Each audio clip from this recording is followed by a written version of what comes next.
Welcome to Three Wise Guys. This is our second episode, our podcast. And today we'd like to talk about something that's on everybody's mind right now, and that's why do we buy in today's market?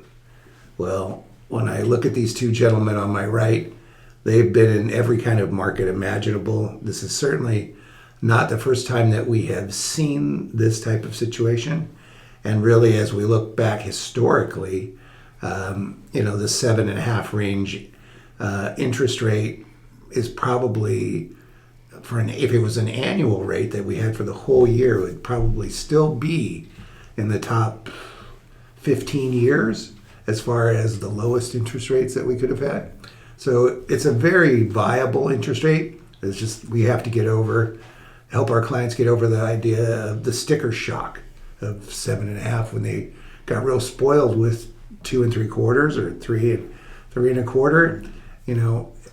This is where we are now, and we want to talk about the market today and how you would best approach it as an agent. So, Donnie, you want to jump in? Sure. Now is a great time to buy for several reasons. One, the competition is less, so I'm seeing more FHA, VA buyers get in, more first-time buyers have that opportunity. Number two is, what's your alternative? You keep renting where you pay 100% interest, and you have nothing going in your favor. But the most important one is that if you buy now, you get into the home you want right now. And I look back through the years, during high times, low times, whatever, the people who bought a home for the right reason, because they wanted a home, or they needed a home, they wanted a place to call their own, they're good. And they made it good. And I was just happy to be a part of that. Bob, you want to jump in on that? Sure, yeah. Last week, several of us had the opportunity to hear Jordan Levine, who's the CAR chief economist, talk out at San Joaquin Country Club, and his three main points for buyers really were: this is not 2008 all over again, number one. Number two, market shifts are good, and they're good for buyers. And number three, the cost of waiting, as Don said, could be high. So I think that we can kind of build on that for this little talk today. Going back to 2000, even if you bought, for those, I've got clients that bought when things were just before they came down. They bought in 2006, 7, and then everything kind of floated down, which we're not in that market right now. But even those buyers created ownership at the right time, because real estate's like a bad haircut. You give it time and it just grows back. And so that's it. There's nothing like owning. I'll remember that next time I have a bad haircut. Yeah. I just had a haircut today. Were you referring to me? I was. Yeah.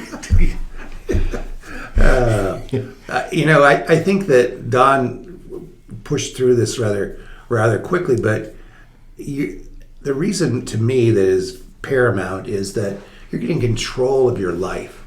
Okay, you have a place that's yours that can't be taken out from underneath you. You don't have to worry about whether the landlord's going to sell the property. You don't have to worry about whether he's going to raise the rent on you, because your payment is pretty much the zenith of what your expenditure is going to be for housing for the next 30 years. Prop 13 protects your tax rate, so you're going to see minimalistic gain or improvement there. And so you have to look at it that here's something that you can plan on for the rest of your life, or as long as you want to stay. And before, you had no control more than 60-day notice. That was about all you had. And so when you really look at it, the American dream is still alive and attainable in the Central Valley, because our prices are so reasonable that the Bay Area and Los Angeles are still selling their houses and coming here with their cash and finding that they can buy a house and bank the rest. And so we have to realize that that's an indicator to us that if we want to have the advantages of being in a home, we need to get up and get after it right now. Because the interest rate in the long term, as the prices go up and down, can be refinanced. It's not going to, most likely, you're not going to pay down that loan, that one loan for the rest of your life. Very few people ever do that, so realize that you're going to be looking at some kind of refinancial position in the next maybe 3 to 5 years or less. And then you can take advantage of it and position yourself a little bit better. But if you're sitting on the sideline, you're handing your money away. You're not getting anything. You're not getting deductions. You're not getting equity build, which I think is the thing that people tend to forget about, is the idea that I'm building equity by paying down my payment. I'm building equity by watching the continual appreciation that we've seen. Go back and take a starter house in 1990. It was probably 70,000.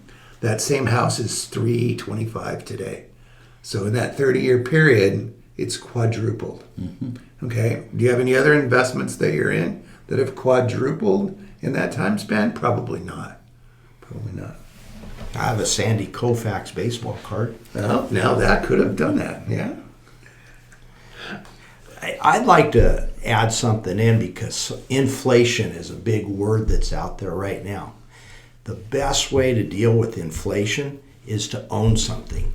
If you own and then the great thing about a home is not only can you own it as an investment, but you can use it to live in also. So that example you used, 70,000, now 325, a good percentage of that is inflation. Mm-hmm. It's not all sweat equity or appreciation. A big part is inflation, and that's the best thing you can do to battle inflation is to own something. If you're renting, I hate to say it, but you're going to be a victim of inflation.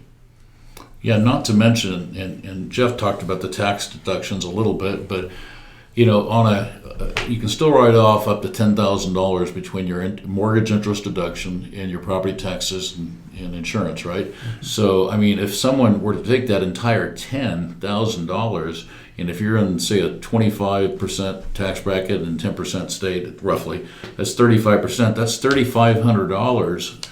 It's just like making a contribution to your IRA. It comes off your taxable income. So Uncle Sam, you're in partnership with Uncle Sam, and they're making roughly $300 a month of that higher payment for you, as opposed to rent where you just have nothing. And there's another great thing about home ownership is that a 30-year fixed rate mortgage is available, or 15-year. The idea is that it's a fixed rate. Every other cost that we have is variable, such as gasoline, groceries, and rent. Mm-hmm. So those vary. You have no idea what your rent's going to be in the year 2030. No. But if you owned a home with a fixed rate mortgage, you know what your housing cost is. And that's security. With a couple variables, I mean, your property taxes but they're capped at 2% per year, right? Still, mm-hmm. And then your insurance premiums are going to go up a little bit. But by and large, you can do a budget based on what your housing is going to be, not subject to rent increases. Yeah. One of the other things that is always important to me is that when you're looking as a home ownership as a forced savings program, because most of us aren't real good at putting away our income into bank accounts. We aspire to do, IRAs and different things, but we're not real good at it. But this is a forced savings. You're going to put that money into your monthly payment. You have the ability to accelerate the payment. If you put in one principal payment a year on your 30-year loan, you're going to pay it off in 18 years. And so there's no reason to go to the 15 unless you've got that kind of cash flow that you can comfortably do that, and you don't need you're got a short span to do it, because you can use the 30-year instrument and accelerate it to pay it off quickly just by making the extra payment. So that part is really an advantage that we forget about, that you have that ability to really make it an effective savings. And when you couple it with appreciation, it really makes an incredible investment. I'd like to add something. You know, here we're talking numbers and facts and figures and multiple syllable words like appreciation. We can't forget a home is a place that you live in, you and your family, and that's why you want to buy one. For that reason, throw the calculator away, and it's still a good reason to own. Absolutely. I couldn't agree more. Now, as far as the real estate agents working in today's market, I'll go ahead, Don. You have another comment. No, I was going to say, yeah, as a real estate agent, we may need to express a little bit more. Thank you. We may need to have the calculator. I'm sorry. Yeah, true. But what's it like out there when you're working with your clients, your buyers and sellers right now? And of course, we're getting a lot of resistance, just on the sidelines. They don't want to jump in, but you can pass this along to them. If you roll it back to April of 2022, my wife did a little research on that. The sellers were averaging, the average sales price was 103% of the asking price. Now, 6 months forward to today, it's 98%. So sellers are getting 2% less today, and they were getting 3% more 6 months ago. What does that spell for buyers? A sizable chunk of change, absolutely. Opportunity with incentives and better pricing and so forth. Well, you project that forward to a $500,000 house, you're talking about 5%, $25,000. That's a significant break on the price, especially when you could still be asking for some down payment assistance from them, some paying of closing costs, some subsidizing of the loan by some of the buy downs that are out there. You have multiple ways in this market where I think sellers are more agreeable than they were. I mean, for 3 years they've had the fattest hog they could ever have, and they didn't have to do anything other than put the property out there and take the offers and figure out how they could maximize their sales price. Now it's a little bit different. Now, the field is level, I feel like, for buyers and sellers. It's a real balanced market that offers lots of opportunity.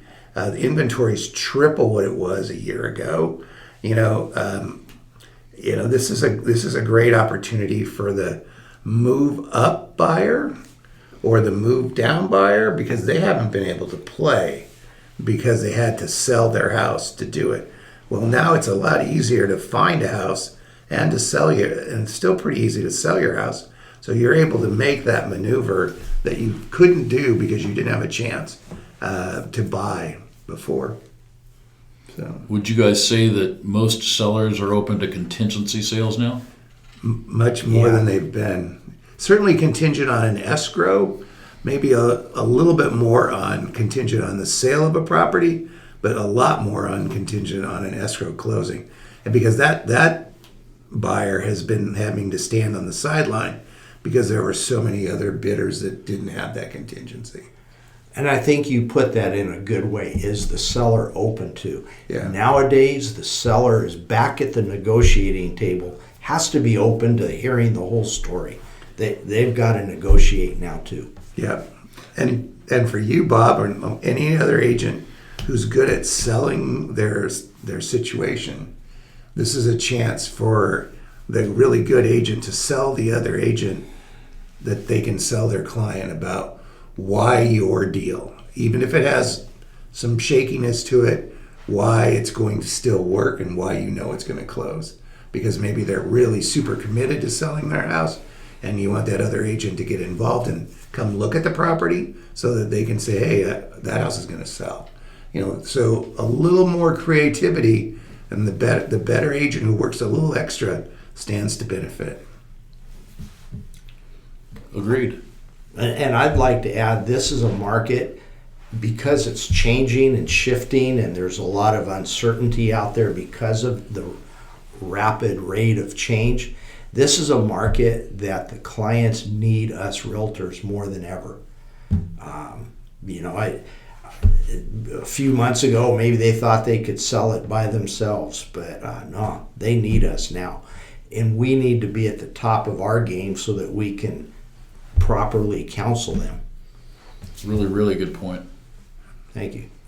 I think we all agree that prices are going to continue to rise. maybe not in the immediate future, but over the next 5 years, if you were to look back, you're going to look back and say, wow, remember when the prices were that low? You know, I think back to 1990, I had my first daughter, and I decided to invest in residential real estate so that I could, for each child I had, I was going to buy an investment property. And that rent and everything that went with it was supposed to break even, and I was going to be able to tap that equity when they got to the college age so that I could pay for their education. Well, I bought one for each of them, and I never had to touch it because you did well enough in the business that you didn't need that. So it became a retirement instead. It's the beauty of having housing as an investment. You can maneuver it around in your portfolio and do different things with it. And you know, you also have the ability to exchange it into something else. And this is a great time for the investor buyer as well. Rents are super good and very strong, and the numbers are really work right now, and that isn't always the case. So. You know, interestingly, you talked about prices are going to continue to rise, and that's tied to the fact that the cost of labor and materials are going to continue to rise. We all know that until we get everything under control with inflation, I suppose. But the sellers out there, they're aware of this, and they have to be more willing to look at these types of offers, contingencies, paying points, doing that type of thing. Their days on the market, that's another stat that's gone way up in the last 6 months. So that's more opportunity again for the buyers because of that. Absolutely. You know, it's interesting you bring up days on the market and stats. This is also a time when we realtors have to take a look at our old habits. I mean, we used to look at days on the market and say, oh my God, it's gone into double digits.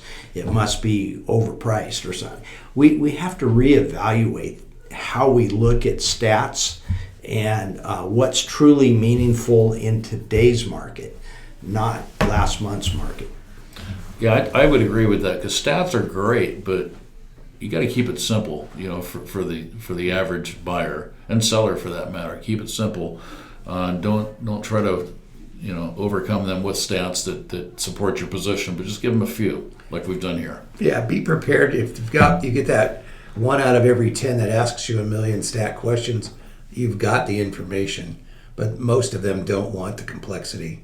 They want you to be the confidant that leads them down the right pathway. I think that's the big thing that we offer, is that skill. So. And this is a market where I'm glad I'm a real estate agent, because when you're in a group, and if you were to say that you sell timeshares somewhere, people are going to stay away from you. You say you're a real estate agent, they gravitate towards you because everybody understands homes, wants a home, and we're in a perfect business. Agreed. And with that, I think maybe we'll call it a super number 2 in the books. Thank you. Thank you. Thanks.